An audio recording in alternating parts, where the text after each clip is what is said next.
Hola, muy buenas tardes a todos. En un ratito vamos a estar iniciando. Esperamos unos minutitos que se terminen de conectar.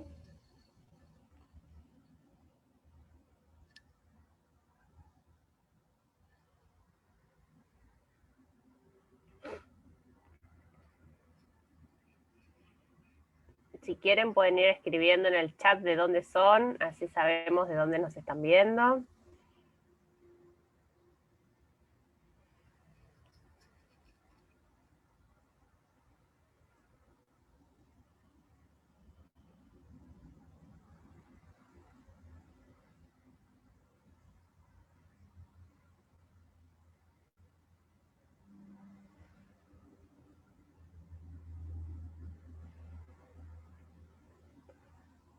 Hola al doctor José Luis, que nos está viendo. Es como todos saben, el presidente de la sociedad. Siempre firme.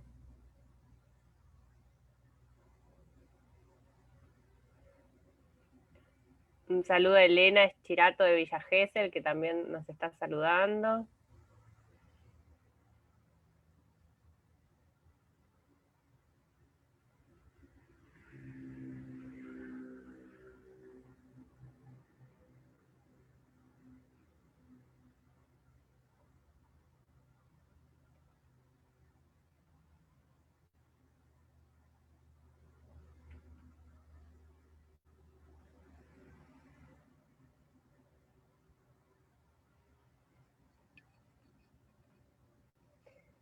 Hola María José de TRB,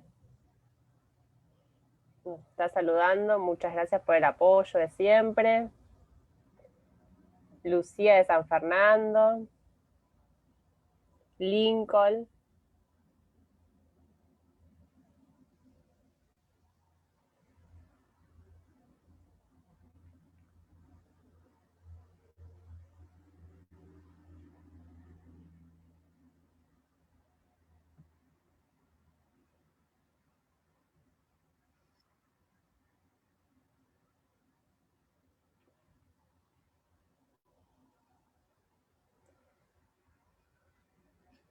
Un saludo a Sergio Blonstein, que es paciente de Marita desde hace muchos años.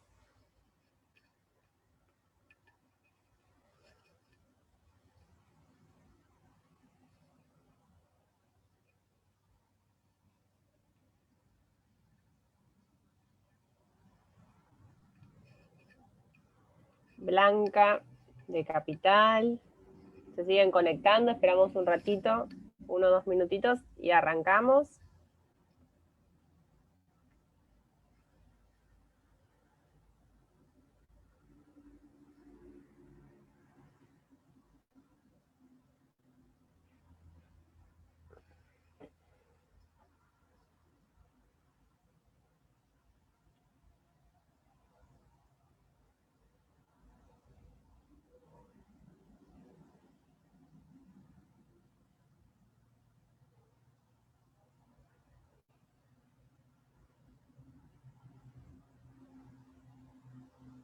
Hola Sandri, ni que fuera mi tía.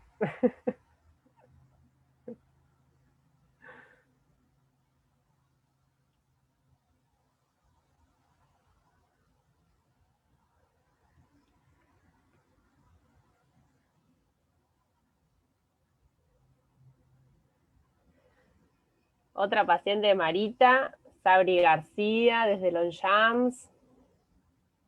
Sonia de Florencio Varela. Susi Mogia.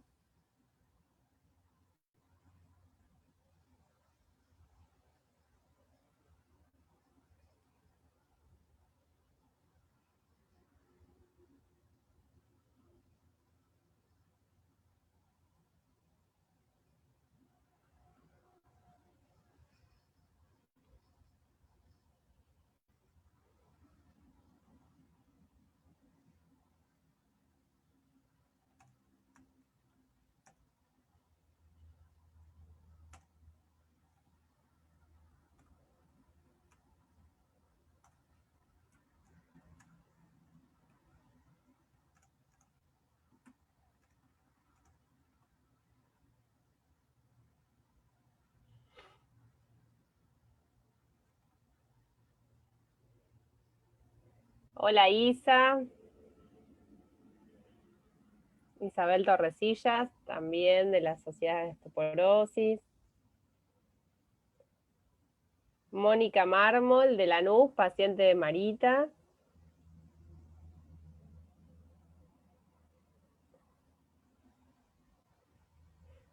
Patricia Ledesma le manda saludos a su doctora Patricia Cowan. Bernal. Susana Rica, paciente de Marita.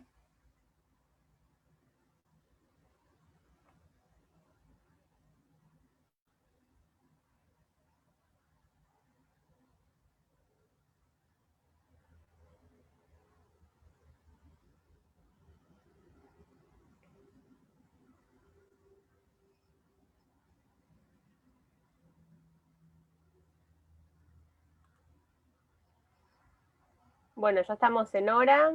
¿Querés que vayamos arrancando, Marita? ¿Querés esperar un ratito más?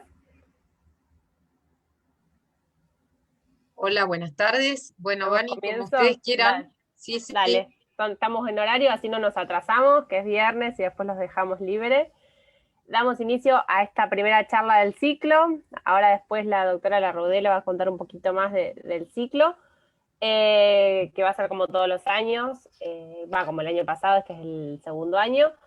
La charla de hoy está a cargo de nuestra querida María Silvia Larraudé, es sobre obesidad, cirugía bariátrica y masa ósea. La doctora Larraudé es la vicepresidenta de la Sociedad Argentina de Osteoporosis, es médica reumatóloga y osteóloga, y es la encargada del servicio de densitometría ósea del Centro Rossi, y sobre todo es una persona súper generosa que me llevó a trabajar en la sociedad allá hace años, me presentó a la sociedad, así que le agradezco muchísimo. Y sobre todo de unas pilas que yo no sé su día, siempre le digo que debe tener 500 horas por la cantidad de cosas que hace. Y así todo acá está dándonos la charla hoy. Así que te dejo, Marita. Bueno, muchísimas gracias. Eh, para mí es un honor poder comenzar este ciclo de charlas para la Sociedad de Pacientes y los invito a seguir. Todos los meses vamos a tener una charla. La próxima va a ser de nuestra querida amiga, la doctora Cowan, que va a hablar sobre corticoides y masa ósea.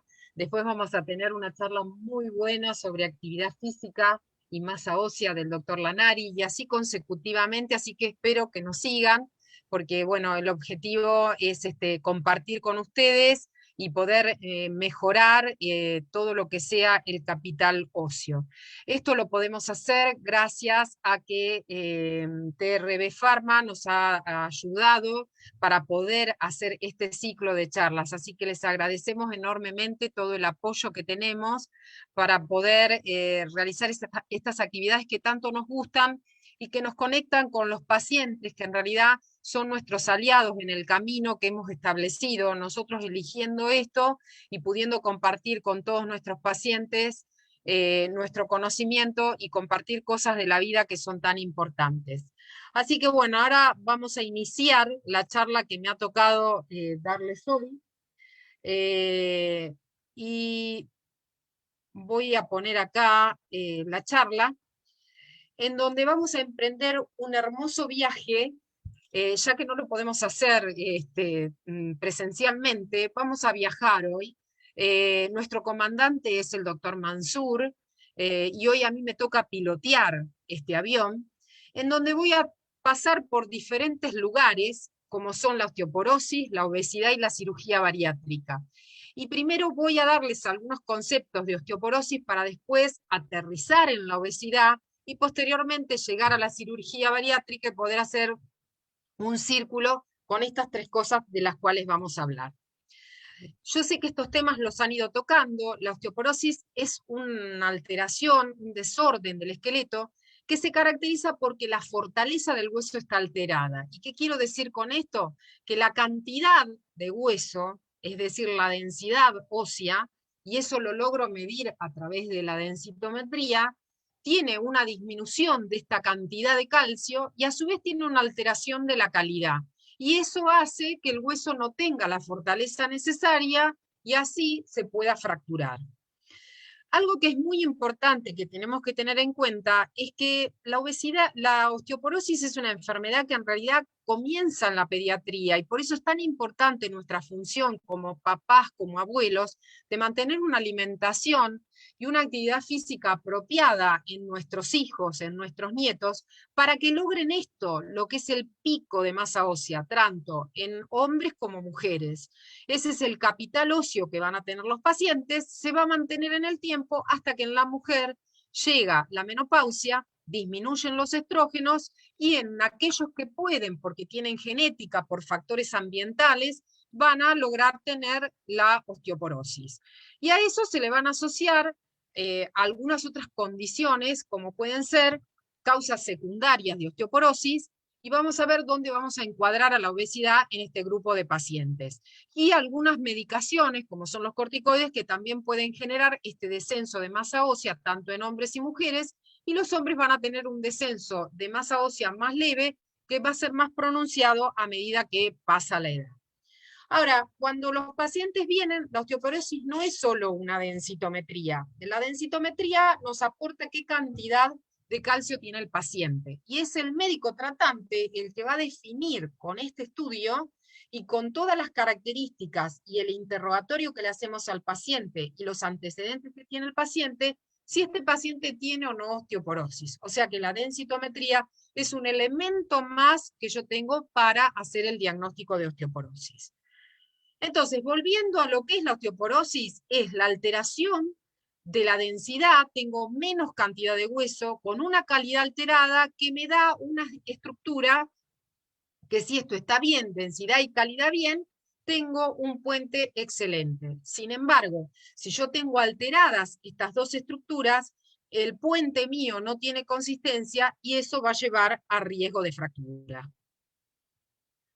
Las fracturas más habituales que tenemos en los pacientes con osteoporosis son la fractura de muñeca, que como ustedes pueden ver en este cuadro, pueden verse a partir de los 55 años, tanto en hombres como en mujeres, las fracturas de columna, que suelen ser no diagnosticadas y que las tenemos que buscar a través de lo que nosotros hacemos es pedir radiografías, o aquel paciente que tuvo un pequeño dolor y muchas veces pasó sin pena ni gloria, y tener una fractura vertebral por fragilidad, que son las fracturas que se generan sin un traumatismo brusco, que es una fractura sin traumatismo, eso hace diagnóstico de osteoporosis. O la fractura de cadera, que es la más habitual y que en general aumenta cuando el paciente tiene más edad, y que esta no necesitamos, digamos, no es subdiagnosticada porque el paciente se fracturó y tiene la fractura. Cuando nosotros hablamos de factores de riesgo para osteoporosis, decimos que el paciente tiene una historia personal de fracturas en la edad adulta, que los padres han tenido fractura de cadera y que tienen un índice de masa corporal menor a 20, es decir, que tienen un bajo peso. Y el concepto anterior era que los pacientes que tenían obesidad estaban protegidos contra la osteoporosis, porque estos pacientes tenían una masa ósea que les daba como una almohadilla y una protección para que el paciente se fracturara. Si el paciente fumaba, si usa glucocorticoides u otros factores, que esto ya lo han visto, mala visión, que tengan una menopausia precoz, que tengan caídas frecuentes o baja ingesta de calcio. Entonces, en nuestra segunda estación que vamos a aterrizar en la obesidad. ¿Es real esto de que yo tengo obesidad y no tengo riesgo de osteoporosis? Bien, acá vemos una hermosa imagen de Botero, y lo que podemos decir que la obesidad y el sobrepeso, de acuerdo a la Organización Mundial de la Salud, es cuando hay un exceso de acumulación de grasa que pone en riesgo la salud. Yo digo que un paciente tiene obesidad cuando el índice de masa corporal es mayor o igual a 30 kilogramos por metro cuadrado. ¿Cómo lo calculo? El peso dividido sobre la altura al cuadrado. O que tiene sobrepeso cuando está entre 25 y 30 kilogramos por metro cuadrado. Si es menor a 25 hasta 20, decimos que es un peso normal, y menor de 20 decimos que el paciente tiene bajo peso. Pero la obesidad también se puede definir por porcentaje de grasa. Cuando el paciente hombre tiene más de 25% de grasa o 35% de grasa en la mujer. Y esto lo podemos ver midiendo una densitometría corporal total que me permite hacer la discriminación de qué porcentaje de grasa tengo. Puedo medir el músculo, que es la masa magra, y además mido el contenido mineral óseo. Mido la grasa total, mido el músculo y mido el contenido mineral óseo. Si no podemos medir esta masa grasa, medimos el índice de masa corporal, y la obesidad se puede clasificar en leve, moderada o severa. Aquellos pacientes que tienen una obesidad moderada o grave son los pacientes que van a requerir probablemente una cirugía, que tienen un índice de masa corporal de 35 o un índice mayor de 40. Y también a veces medir la cintura, por ejemplo, cuando hay un valor mayor a 102 centímetros en el hombre, hablamos de una obesidad abdominal, y más de 88 en la mujer, hablamos de una obesidad abdominal. Pero a veces uno no tiene que confiarse totalmente en lo que habla del índice de masa corporal. Fíjense, acá lo tenemos a Arnold Schwarzenegger. Cuando él estaba muy entrenado y con una musculatura muy importante, su peso era de 107 kilos y 1,88 de talla. Y el índice de masa corporal le da 30. Entonces yo digo, este paciente es obeso. Sin embargo, cuando se hace la medición de la grasa del cuerpo a través de la densitometría corporal total, hay otros métodos también, lo que podemos ver es que el porcentaje de grasa que tiene es menos de 25%. O sea que acá el índice de masa corporal no me está diciendo totalmente la verdad. Por eso que hay que analizar qué grupo de pacientes evaluamos. El mismo paciente, pasados los años, cuando ya no hizo más actividad física, se quedó sin músculo, aumentó su tejido adiposo, tiene el mismo índice de masa corporal, y ahí sí el paciente tiene una obesidad. Entonces acá lo que podemos ver es que el índice de masa corporal no nos está dando el porcentaje de grasa. Cuando nosotros hablamos de clasificación de osteoporosis, hablamos de osteoporosis primaria, que es la osteoporosis que se produce después de la menopausia por falta de estrógenos, que la tiene el paciente que puede, que tiene factores genéticos, que tiene factores multifactoriales, ambientales, falta de ingesta de lácteos, falta de actividad física.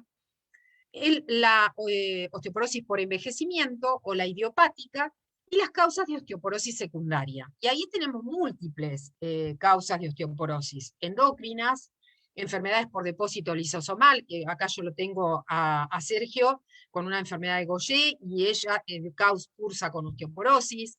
Tenemos pacientes con artritis reumatoidea, como también está Susana, que tiene una artritis reumatoidea, y puede tener osteoporosis por la misma enfermedad, pacientes lúpicos, patologías neoplásicas como cáncer de mama. La obesidad está incluida dentro de las causas secundarias para generar osteoporosis.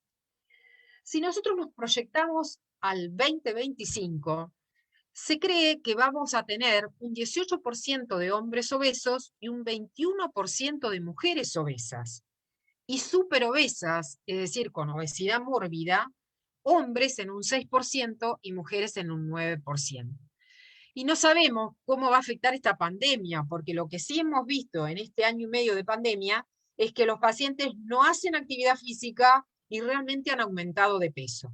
Y esto es importante tenerlo en cuenta en este momento. No dejen de cuidarse con la alimentación, no dejen de hacer una actividad física como la caminata alrededor de su casa, media hora todos los días, o empezar, si no lo han hecho, 15 minutos hasta lograr una actividad por lo menos de 30 minutos diarios.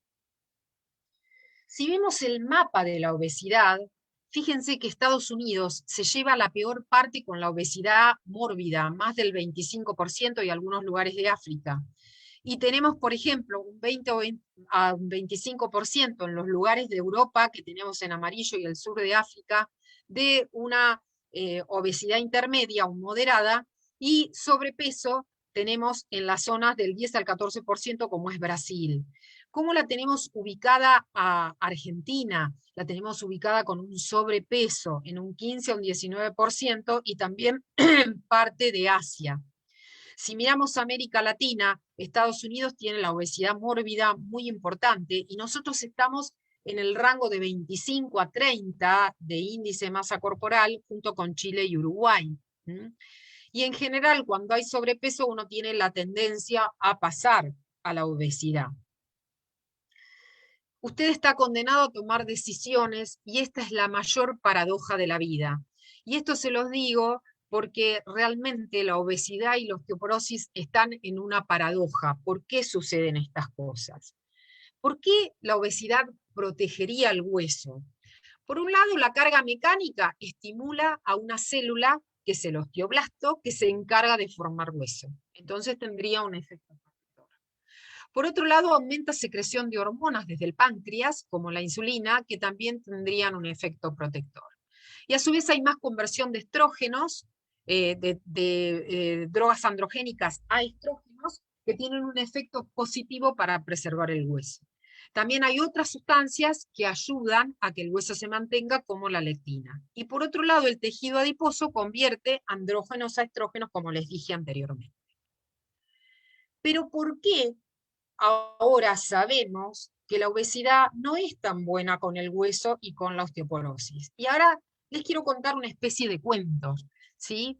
Nosotros tenemos algo que es la unidad multicelular básica. Tenemos un ejército impresionante, formado por una célula formadora de hueso, que es el osteoblasto, una célula que se encarga de comer el hueso, que es el osteoblasto, y otra célula que se encarga de censar y decir, preciso más hueso, necesito sacar hueso, y ese es el hermoso osteocito.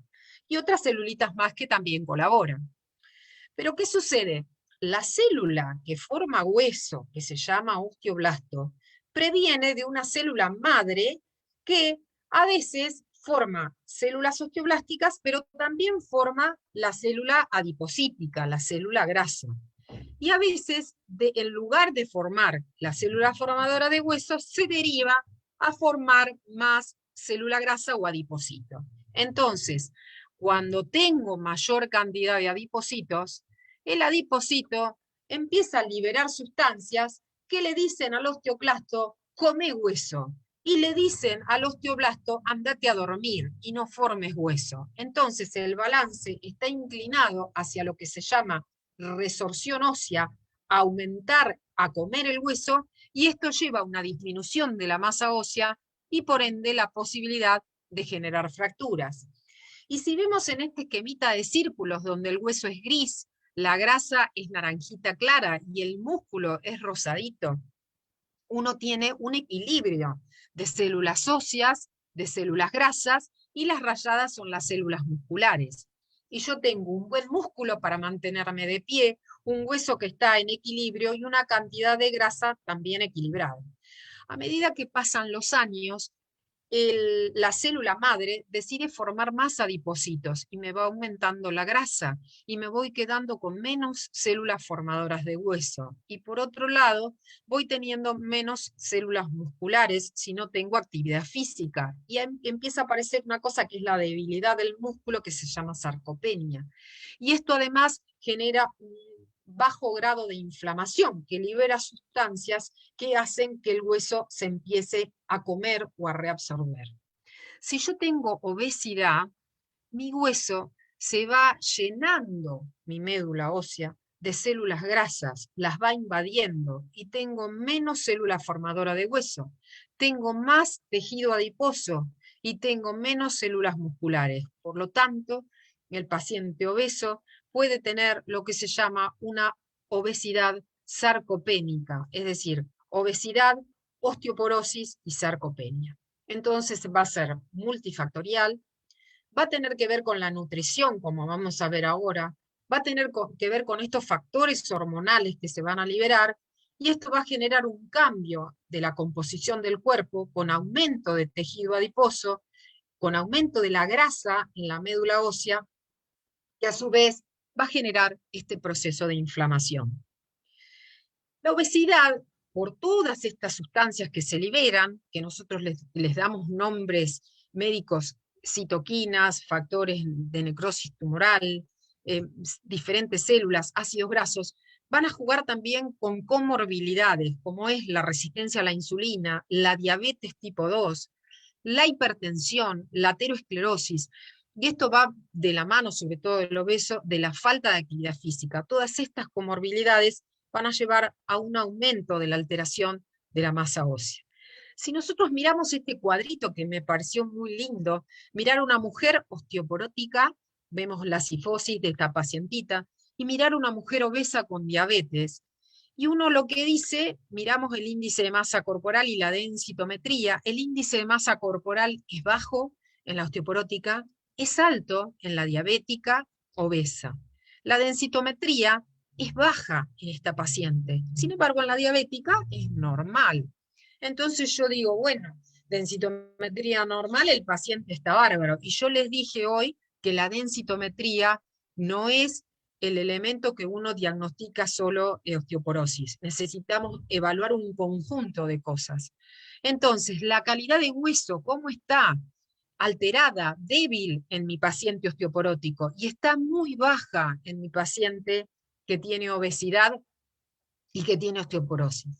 Los marcadores no me aportan tanto en el paciente con osteoporosis y diabetes, suelen estar normales abajo, pero sí es importante que acá tengo un alto riesgo de fractura y que en la paciente gordita, diabética, tiene también un alto riesgo de fractura. Entonces, el concepto de que la obesidad me protegía para no tener fracturas u osteoporosis nos va quedando un poco alejado. ¿Cuáles son las deficiencias nutricionales que tengo en el paciente con obesidad? Generalmente hay un alto consumo de calorías, pero de mala calidad.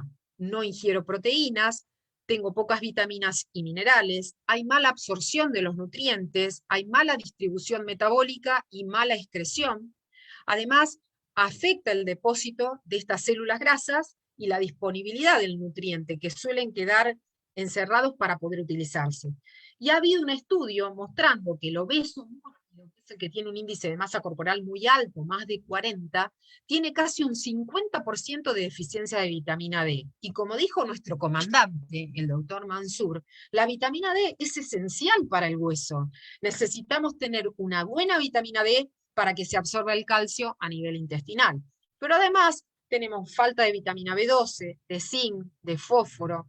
El 5 al 10% tienen deficiencia de fosfato. ¿Es importante? Sí, porque tiene que ver con la mineralización del hueso, cómo se forma mi hueso, cómo es la calidad de mi hueso. Y el 5% además tienen deficiencia de magnesio, que también es importante para el hueso. Entonces, algo importante a tener en cuenta es que el aparato digestivo tiene el estómago, el intestino delgado, el intestino grueso, y en diferentes lugares se van absorbiendo estos nutrientes. Por ejemplo, el calcio se absorbe el 80% en el duodeno y el yeyuno proximal, en la primer parte del intestino, y 20% en el resto. ¿Por qué necesito calcio? Porque me ayuda a construir el hueso. En intestino normal, el 20 al 60% del calcio es absorbido de la dieta. Bien, vamos a ver qué pasa con la cirugía bariátrica. La vitamina D se absorbe en el yeyuno y en el ilion, en la parte alta del intestino. ¿Y por qué necesito vitamina D? Porque me ayuda a absorber el calcio a nivel intestinal. Esto impide que se genere liberación de paratormona y no se genere un hiperparatiroidismo. Además, me da una fortaleza en la parte muscular y además tiene funciones la vitamina D muy importantes como defensa, por ejemplo, para las patologías infecciosas. El fósforo se absorbe en el duodeno y en el yeyuno. Es importante para construir el hueso. El 85% de fósforo se encuentra en el hueso. Las proteínas se absorben en el yeyuno y parte superior del ilion. Y el colágeno va a ser lo que mantiene como proteína la estructura y fortaleza del hueso. Cuando aumenta la resorción, este colágeno se va rompiendo y es lo que va disminuyendo la masa ósea. Pero necesito de ácidos grasos y enzimas pancreáticas para que se puedan absorber. Entonces, antes de pasar a la cirugía, ¿qué nos causa deficiencia de vitamina D en un obeso? Es multifactorial, pero debemos saber que el obeso tiene 20% más baja la vitamina D que en una persona que tiene un peso normal. Tiene además baja exposición al sol. Además, la vitamina D necesita pasar por el hígado para convertirse y después pasar por el riñón. el hígado del obeso es un hígado graso, un hígado con esteatosis, y este hígado tiene una disminución de la producción de vitamina D a nivel hepático. La recaptación de vitamina D hace que se deposite en el tejido óseo y quede secuestrada en el tejido adiposo. Y entonces los pacientes tienen baja vitamina D. Por eso esto hay que verlo, no solamente posterior a la cirugía, sino previo a la cirugía también. Hace muchos años, con la doctora Mogia, que está presente acá, y con nuestra doctora, querida doctora Mann, que ya no está con nosotros, pero que fue mi mentora, hicimos este lindo trabajo buscando qué pasaba en pacientes con sobrepeso y obesidad para ver si tenían fracturas vertebrales. Y como les conté antes, se sabía que o sea, se hablaba de que el peso, el aumento de peso protegía y tenía un efecto protector. Y quisimos ver qué pasaba en nuestros pacientes. En la literatura lo que se ha visto es que la obesidad y la osteoporosis tienen algunas cosas en común, que tienen factores ambientales que los afectan y factores genéticos, que sabemos que cuando hay osteoporosis el envejecimiento hace que haya más células adiposas en la médula ósea, que el remodelado óseo y los adipocitos o células grasas están regulados por el hipotálamo y el sistema simpático, y que el adipocito y el osteoblasto, como les dije, la célula madre formadora es la misma. O sea que si la célula madre decide quiero formar más células grasas, se va para el lado graso y tengo menos célula formadora ósea. Pero, como les conté, hay controversias. ¿Y qué vimos nosotros en nuestras pacientitas? En 116 pacientes, donde teníamos un 10% que tenían obesidad con un índice de masa corporal más de 30, y un 46% tenían sobrepeso. Como vimos en Argentina es lo más frecuente, de 25 a 30 es un índice de masa corporal de sobrepeso. ¿Qué nos encontramos? Que teníamos fracturas vertebrales en este grupo de pacientes. Un 16% en las obesas y un 15% en las de sobrepeso. Fíjense que las que tienen normopeso tenían un 12% de fracturas vertebrales. Es decir, que nuestras pacientes con obesidad y sobrepeso sí tenían fracturas. Por lo tanto, hay que estudiar estos pacientes para ver si tienen osteoporosis y para ver las fracturas vertebrales. Además, el obeso se cae, y esto tiene que ver con múltiples factores, porque hay algunas comorbilidades que afectan los nervios periféricos y los pacientes tienen mayor caída.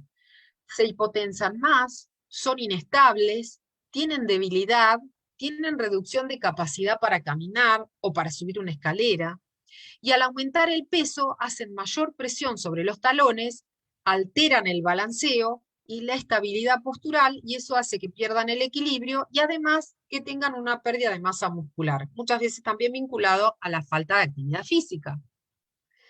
Entonces, ha venido por suerte todas estas técnicas quirúrgicas para poder ayudar a estos pacientes con grandes comorbilidades y con estilos de vida muy malos, y las técnicas quirúrgicas realmente han sido muy buenas. Estas técnicas que uno puede utilizar son las técnicas restrictivas. Hay todo un equipo multidisciplinario que se ocupa de esto y que se dedican específicamente a esto. Las técnicas restrictivas lo que hacen es restringir la cantidad de comida que va a entrar al organismo. Las técnicas malabsortivas, que van a generar que el alimento no se absorba y no se aprovechen y se eliminen, y estas van a traer los trastornos sobre todo con la masa ósea, y las técnicas mixtas, que combinan restricción y malabsorción. Entonces ustedes habrán escuchado hablar del bypass gástrico, donde se corta una parte importante y se deriva, y entonces acá vamos a tener una pérdida de secreciones y vamos a tener malabsorción, al igual que la derivación biliopancreática. No vamos a tener enzimas que van a degradar productos y no se van a absorber macro y micronutrientes. La banda gástrica o la gastrectomía en banda, que esta lo que hace es disminuir la capacidad del estómago para poder tener la comida. Esta gastrectomía en manga lo que hace es extirpar una gran parte del estómago, queda así como se ve un tubo, no se modifica el intestino, y este tipo de cirugía lo que hace es tener menos complicaciones nutricionales. ¿Mm? Pero el bypass gástrico, que lo que hace es cortar en esta región y bypassear, hace que no tengamos las secreciones pancreáticas y del hígado que se deriven hacia otro lado, modifican la digestión y la absorción, y mejoran las enfermedades metabólicas como la diabetes, pero se genera una malnutrición.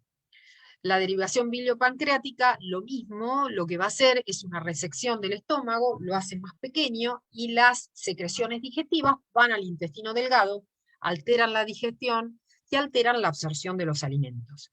Entonces, la cirugía tiene múltiples beneficios, porque la hipertensión se reduce en un 60 o un 70%, se reduce el colesterol, se reduce la apnea del sueño, mejora el hígado graso en un 90%, se resuelve el reflujo gastroesofágico, se resuelve la artrosis de cadera y de rodilla. Fíjense que estos pacientes tienen un peso que va a alterar mucho las articulaciones. Entonces, esto va a mejorar notablemente la artrosis de cadera y de rodillas. Pero volviendo un poco al bypass gástrico, como nosotros vamos a tener reducción de ingesta calórica, la entrada de comida rápida en el intestino distal va a generar malabsorción de los nutrientes, vamos a tener una secreción de insulina aumentada del páncreas, va a mejorar la homeostasis de la glucosa por esta misma alteración del bypass, va a haber una disminución del apetito y de saciedad por liberación de disminución de otras hormonas que generan el aumento del apetito, y a su vez también va a haber un incremento de insulina a la comida que suprime una hormona que se llama glucagón, que dilata el llenado gástrico y hace que el paciente tenga saciedad. Pero para la salud ósea, esto va a generar algunas alteraciones importantes, porque no vamos a tener una mala absorción, no vamos a tener estos alimentos de las hormonas calciotrópicas, es decir, calcio, paratormona, vitamina D. Va a haber una disminución de la carga mecánica, que le estaba diciendo al osteoblasto que formara hueso, de golpe esa carga no va a estar. Va a haber cambios en hormonas adiposas, que van a generar un aumento de la resorción ósea, y va a haber cambios en hormonas intestinales que van a llevar a la pérdida ósea. Lo que se sabe con estas cirugías, que por ejemplo la banda gástrica parecería que no se asocia a fracturas, pero las cirugías que tienen mala absorción, incluyendo el bypass y la derivación biliopancreática, aumentan 1 a 4 a 2.3 veces las fracturas. También hay incremento del sitio de fractura en los mismos lugares que tienen los pacientes con osteoporosis, muñeca, húmero, columna, cadera, pero también hay otras fracturas que tiene el obeso que no se ven en el paciente osteoporótico común, como son fracturas de clavícula, fracturas de escápula, de esternón, de pies y dedos después de la cirugía. También se ha visto que hay un incremento de estas fracturas entre 2 a 5 años posterior a la cirugía, y que el bypass gástrico impacta sobre todo en las mujeres posmenopáusicas. Generalmente se han hecho en pacientes premenopáusicas. Entonces, esta mala absorción que van teniendo los pacientes, cuando llega a la menopausia, que hay menos estrógeno, que libera a la célula que come hueso, que es el osteoclasto, hay un aumento de resorción y por ende más probabilidad de osteoporosis y de fractura. Esta es la imagen que yo les mostré de las fracturas comunes que vemos en pacientes osteoporóticas, muñeca, vértebra y cadera. En general, el obeso no se fractura la cadera porque tiene la almohadilla, pero se fractura la tibia inferior, se fractura el tobillo y se fractura los pies, al igual que esternón y clavícula. Uno lo que puede ver cómo aumenta todo este tejido adiposo, y este tejido adiposo va a liberar, como les dije, todas las citoquinas para generar todo este proceso de inflamación y la disminución de la célula formadora de hueso. Y se sabe que el 11 al 36% han tenido fracturas previos a la cirugía. Por lo tanto, esto es algo que tenemos que mirar y que tenemos que cuidar. Hay algunos autores que publican que el riesgo de fractura está incrementado en el tercer año posterior a la cirugía.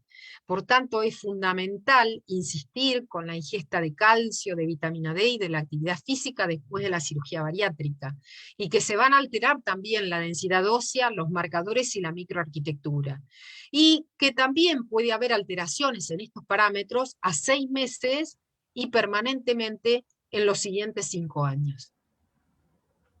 Entonces, cuando uno va a hacer cualquier procedimiento, que ese procedimiento de cirugía bariátrica lo va a decidir el equipo multidisciplinario que se dedica a obesidad, cuál es la mejor cirugía para el paciente. Pero sí lo que tenemos que tener en cuenta que cualquier tipo de cirugía, todas las sociedades dedicadas a obesidad están de acuerdo que el cuidado postoperatorio temprano deben recibir calcio elemental, sobre todo como citrato, porque se absorbe mejor, de 1.200 a 1.500 miligramos por día, ya sea por dieta o por suplemento. Y si tuviera una derivación biliopancreática, la dosis aumenta a 1.800 a 2.400 miligramos por día. La vitamina D, todas las cirugías deben suplementarla y debemos tener 3.000 unidades por día.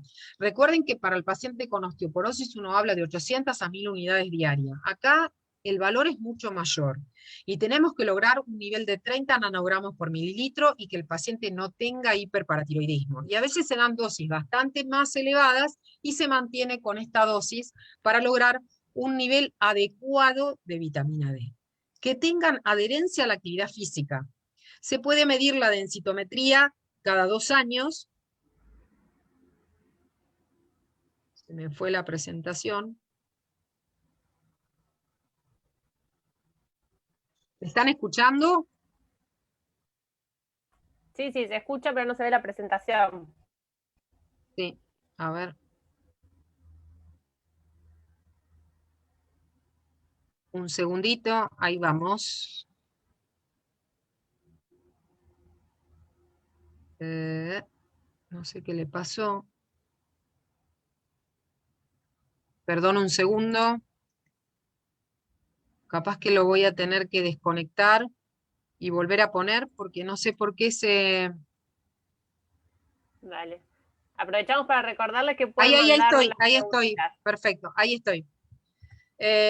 Bien, la densitometría la tenemos que medir, lo que recomiendan estas sociedades, medirla puede ser cada 2 años, eso se evaluará si cada 2 años o cada año, y el calcio urinario recomiendan medirlo en la derivación No se ve la biliopancreática, es pantalla decir, completa, Marita, se ve, falta como maximizar la pantalla, vemos todo con el... a ver, lo cierro, vuelvo acá, No se ve en no fórmula sé de qué presentación. pasó, a ver un segundo, porque no me está permitiendo abrir el Zoom completo. Bueno, En la, no podés, en la estoy copita en la pantallita. en la copita de abajo no te da para Ahí maximizarlo. está. Ahí voy a compartir nuevamente.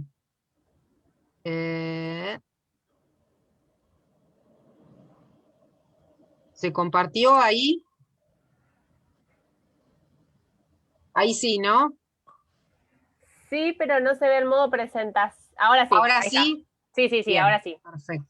Bueno, entonces volvemos con la densitometría, la medición del calcio urinario y las recomendaciones que además tienen que tener una ingesta de proteínas, que eso va a depender también de la cirugía y eso va a ser la orientación del médico nutricionista y de los médicos encargados de la cirugía, pero por lo menos 60-75 gramos por día.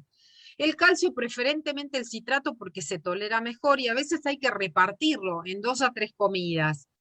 Y la actividad física, que es fundamental, una actividad física moderada de 150 minutos por semana y ejercicios de entrenamiento de fuerza 2 a 3 veces por semana. Y una de las cosas que uno tiene que tener en cuenta, porque a veces los pacientes dicen, no, pero yo en mi casa hago un montón de actividad. Después el doctor Lanari nos va a instruir mucho con respecto a la actividad física, pero recuerden que uno mide el porcentaje de energía gastada durante la actividad y se considera menor a 3 baja de 3 a 6 moderada e intensa mayor de 6. Caminar despacio, actividades de la vida diaria, lavarse los dientes, planchar, preparar la comida, es una actividad baja. Moderada sería caminar con cierta energía, limpiar la casa en forma activa, lavar el auto, hacer un deporte de entrenamiento, pasar una aspiradora. Y una actividad intensa sería caminar muy rápido, trotar, correr, andar en bicicleta, nadar, hacer deportes competitivos. En general, se pide para este tipo de pacientes una actividad moderada e intensa.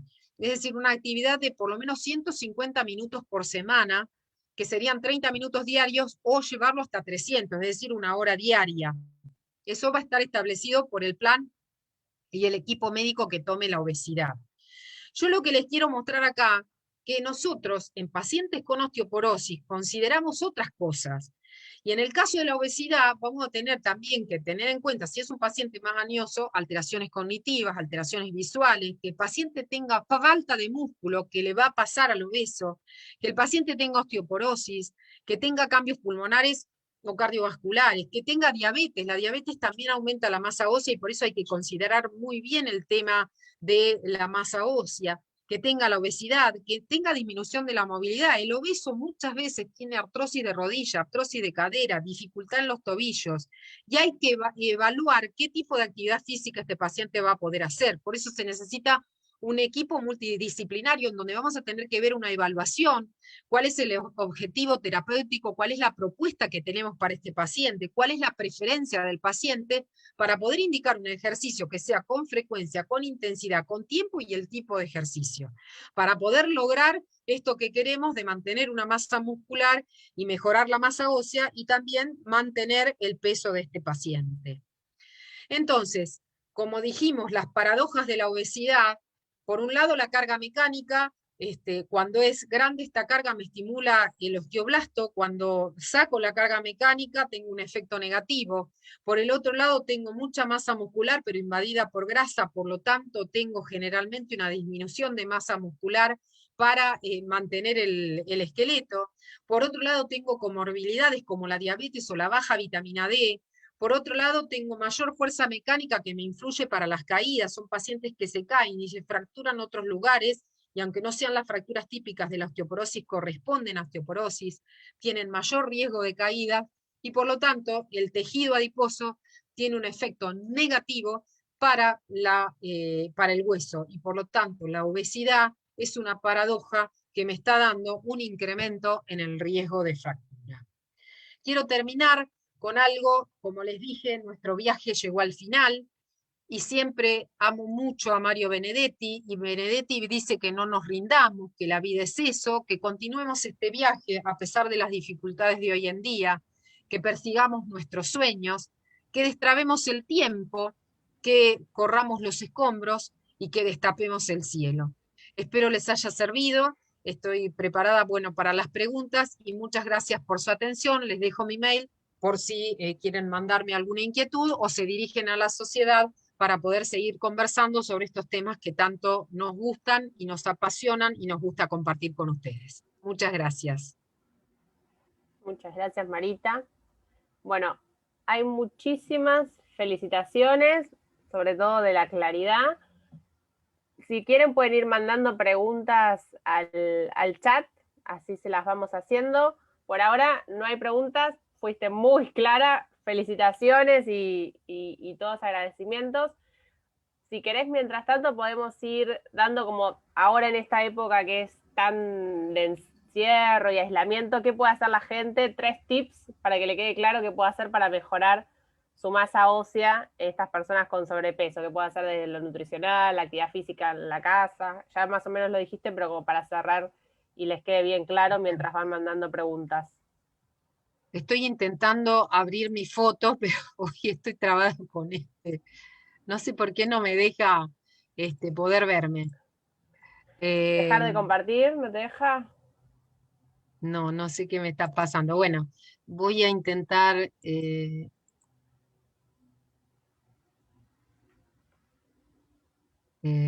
cancelo acá. Bueno, me gustaría que me vieran, pero no logro hacerlo. Bueno, cosas importantes. controlar nuestro peso. En esta época de pandemia hemos adquirido algunos kilos de más. Entonces es importante de pronto consultar con la nutricionista porque hay formas de comer mejor, comer sano y adquirir una buena ingesta de lácteos, que es importante para construir nuestros huesos. Hay diferentes tipos de lácteos adecuados para cada etapa de la vida. Muchas veces uno puede tener colesterol o este sobrepeso y entonces no quiere tomar lácteos enteros, se pueden tomar lácteos descremados. La vitamina D hay que medirla y no es que hay que tomarla sin medirla, hay que medirla, hacer los análisis necesarios para poder suplementarla. Y la actividad física les recomiendo empezar a caminar por lo menos media hora todos los días, porque en este momento por ahí uno está medio encerrado y no quiere ir a un gimnasio o no quiere hacer una actividad física. La actividad de la caminata es excelente para el hueso y necesitamos hacerlo para mantener una buena integridad de músculo y hueso. Muy bien. Por ahora preguntas nos mandaron, solo felicitaciones. No sé si querés decir alguna cosa más como para que les quede claro. Por ahí el Eh, concepto ese importante que era el que un paciente va con sobrepeso, se hace la densitometría, lee el informe que es normal, se queda tranquilo que no tiene ningún problema en el hueso o no tiene riesgo de fractura. Bien, acá es muy importante eh, poder no quedarse con el concepto de que la densitometría sola no es el diagnóstico de osteoporosis. Hay que analizar factores de riesgo, edad del paciente, comorbilidades, porque también si tiene diabetes va a tener más alta densidad mineral ósea. Vieron que a veces las obras sociales les permiten medir un solo lugar, y bueno, si es un solo lugar y hicieron columna y tienen una gran artrosis, es probable que la densitometría salga normal. Si bien hoy contamos con una medición que es para medir la calidad ósea, que es el Trabecular Bone Score, bueno, en ese caso podemos llegar a ver si la calidad está alterada, pero puede ser que la densidad sea normal y que la calidad del hueso no esté bien. Entonces hay que medir marcadores, evaluar otras características del paciente, evaluar las fracturas que pueda tener el paciente, los medicamentos que esté recibiendo, para poder llegar al diagnóstico correcto y si ese paciente necesita algo para poder mejorar su hueso y su músculo. Sí, sobre todo por ahí viste que en la post cirugía bariátrica le dan el suplemento de las vitaminas y muchos los dejan de tomar. Entonces por ahí hacer hincapié en los nutrientes post cirugía. Totalmente, o sea, es recontra importante poder, digamos, hacer estos nutrientes porque se necesitan para poder, para poder mejorar la calidad del hueso y tener un buen nivel de vitamina D que habitualmente es muy bajo. Entonces es recontra importante. Una pregunta de Fernanda Ferretti, que es un poco por ahí Lo complicada porque... logré. Muy bien. Pregunta, ¿a partir de qué edad se debe empezar a controlar la vitamina D? Bueno, en realidad la vitamina D no es que hay que medirla a todos los pacientes, sino los pacientes que tienen factores de riesgo. Por ejemplo, pacientes de piel negra, pacientes que no tienen exposición al sol, pacientes que utilizan a lo mejor protectores solares o tienen enfermedades como lupus que no pueden exponerse al sol, pacientes añosos que seguramente van a tener mayor disminución de conversión de vitamina D porque la piel convierte menos, pacientes que tienen enfermedades hepáticas, pacientes que tienen enfermedades renales, pero no es que todo el mundo se va a medir la vitamina D. Y sí es importante no tomar la vitamina D si no se le midió, porque a lo mejor tiene un valor normal. Entonces, cuando hay algún factor de riesgo, ahí se mide la vitamina D. Sí, la obesidad La también. obesidad, por supuesto que lo que hablamos Claro. recién, también es para Sí, medirlo, que la por ahí diabetes. A veces se hace Eh, complejo porque las prepagas últimamente las están utilizando mucho menos, desde que se puso un poco de moda y todo el mundo la pedía, entonces es como medio complejo a veces pedirla, pero mientras que se pueda. y después hay veces que te dejan medirlo una vez por año. Uno en general cuando tiene un nivel muy bajo de vitamina D, lo que hace es hacer una carga importante y después mantenerlo en el tiempo, ¿sí? Cuando no se puede medir, uno puede a través de la calciuria ir infiriendo cómo está esta vitamina D y medirla una vez por año, que es lo que nos permiten. Eso va a depender de la obra social, pero sí medirla de entrada y medir la calciuria, que también es importante. Bien, y los chicos también, porque digamos que esta epidemia, lo que vos hablabas de la importancia del pico de masa ósea, la epidemia de obesidad se ve cada vez más en los chicos que están todo el día sedentarios frente a la tele, con comida súper de grasas Chatarra. saturadas, procesadas, ultraprocesados. Por eso yo les decía, una vez encontré una frase que decía que la osteoporosis comienza en la infancia, y creo que tienen razón, es el pediatra el que debería aconsejar, y nosotros como mamás y los abuelos y demás, empezar y volver un poco a la comida más sana. Se está comiendo mucha comida grasosa, chatarra. Los chicos tienen que tener también un aporte de calcio necesario. También hay muchas campañas contra la leche, como están las campañas contra las vacunas, y la leche se necesita para formar el hueso. No es que uno, con tener la cantidad necesaria de calcio, que hay diferentes dosis para diferentes edades, en el adulto mayor es de 1000 a 1500 miligramos por día, uno tiene el aporte necesario de calcio para el hueso. Con la vitamina D estable, uno aporta el que se pueda absorber el calcio a nivel intestinal. Si uno tiene una patología hipertiroidea, tiene que controlarla también para estar bien. Si uno tiene una patología como un cáncer de mama y le dan un inhibidor de aromatasa, también va a perder de hueso, entonces hay que controlar el hueso y hay que mirarlo y hay que tener la ingesta de calcio y vitamina D. Que hay que hacerlo muchas veces por la dieta, lo que pasa es que a veces no sabemos comer. Sí, Entonces buscar llegar a estos 1000 miligramos de sí. calcio por la dieta, y si no llegamos le agregamos el suplemento. Las cosas más básicas como buena alimentación y moverse es por donde hay que empezar. Y la pandemia que nos ha llevado a la quietud y al aumento de peso, tenemos que tratar de hacer, de contrarrestarlo. Porque lamentablemente la pandemia va a seguir. Vemos que va a ser un año complicado. Pero bueno, salgan con su barbijo y den la vuelta a la manzana y propónganse de 10 de la mañana a 10:30 camino, ¿sí? O hacer alguna actividad física. Preguntaban también la vitamina D en hombres, si es importante medirla. Por supuesto, también en los pacientes que tienen factores de riesgo, diabéticos, pacientes que pueden tener osteoporosis, pacientes que tienen alguna patología neoplásica, pacientes con hipertiroidismo, pacientes con enfermedades reumatológicas, pacientes con enfermedades endocrinas, pacientes con enfermedades lisosomales. Todos esos pacientes pueden tener baja vitamina D. Pacientes que no se expongan al sol. Vieron que ahora, después de los 50, hay un aumento también de cáncer de piel, entonces los pacientes no tienen exposición al sol, el sol está malo y no se exponen al sol y tienen baja vitamina D, entonces también hay que suplementarlo, hombre o mujer. Y después preguntaban los que tienen cáncer de piel que no pueden tomar sol, solo con lácteos y calcio está bien.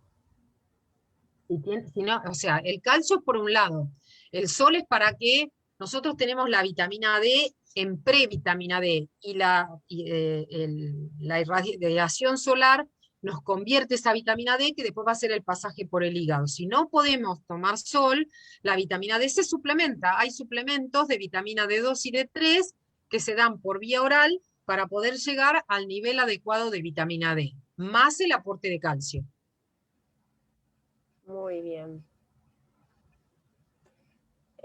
No sé si querés, estamos casi en hora, son casi las 8. Si quieren alguna otra pregunta, mandar al chat o querés hacer algunas palabras finales como para ir cerrando algo importante. Bueno, muchísimas gracias por la participación, y recuerden que en un mes vamos a tener la charla sobre osteoporosis por corticoides y masa ósea, que nos va a dar la doctora Cowan. Y bueno, les agradecemos mucho que hayan concurrido, y los esperamos para la próxima. Y Gracias recordarles a TRD que nos ayudó. que queda grabado, o sea que el que no la pudo ver o la quiere volver a ver porque llegó tarde, la puede ver por el Facebook, queda subida automáticamente. Te mando un saludo, Perfecto. Teresita Larraude. Bueno, mi tía, muchas gracias. Bueno, y un Tengo fan montón, propia. ahora cuando cierres, mira un montón de felicitaciones que tenés por Facebook. Muchísimas gracias y muy clara, todos los que te dicen, muy clara la presentación. Bueno, muchísimas Bueno, gracias y lo que los precisen dejo. tienen mi mail o se comunican con la sociedad, que estamos dispuestos a ayudarlos y a mejorarla. Lo más importante es prevenir más que curar y el objetivo que tenemos que tener es la prevención. Muy bien. Bueno, muchas gracias y nos vemos en un mes. Si Dios quiere. Gracias.